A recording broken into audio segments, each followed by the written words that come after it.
आज मैं आप सबको एक कथा सुनाता हूं। एक दिन प्रातः एक व्यापारी अपने घर से निकला। घर से निकलते ही एक बिल्ली ने उस व्यापारी का मार्ग काट दिया। व्यापारी घबरा गया। वो फिर से घर लौट गया और शुभ घड़ी की प्रतीक्षा करने लगा। और जब वो पुनः अपने घर से निकला तब वो वाहन जा चुका था जिससे राजा तक पहुंचकर उसे भेंट देनी थी। राजा को भेंट नहीं मिली। राजा क्रोधित हो गए। राजा ने उस व्यापारी का व्यापार बंद करवा दिया। इस कारण व्यापारी क्रोधित होकर घर पर अपनी पत्नी से लड़ बैठा। पत्नी अपने बच्चों समेत मैके वापस चली गई और उस व्यापारी के जीवन में यदि कुछ रह गया था तो केवल अंधकार।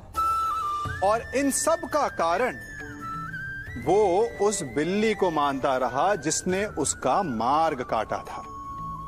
ऐसा ही एक दूसरा व्यापारी राजा को भेंट देने निकला और उस व्यापारी का मार्ग भी एक बिल्ली ने काट दिया।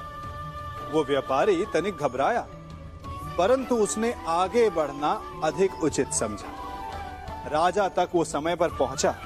उसने राजा को भेंट की। राजा प्रसन्न हुए और राजा ने व्यापारी को अपना व्यापार बढ़ाने की अनुमति दी, स्वर्ण आभूषण दी। जब व्यापारी घर पर पहुंचा तो पत्नी को आभूषण और अपने बच्चों को देने के लिए वस्त्र थे उसके पास। हर ओर प्रसन्नता थी। समझ रहे हैं ना? दोनों के साथ एक ही प्रकार की घटना हुई, परंतु दोनों की प्रतिक्रिया भिन्न थी। ऐसा ही हमारा जीवन भी है। हमारे जीवन में प्रारब्ध का अपना स्थान है, परंतु उससे कई अधिक महत्वपूर्ण हमारी प्रतिक्रिया, हमारे सोच का प्रभाव है। क्योंकि यही हमारे जीवन को आकार देते हैं। इसलिए अपनी सोच को सकारात्मक रखिए। आपका जीवन सदैव आनंदमय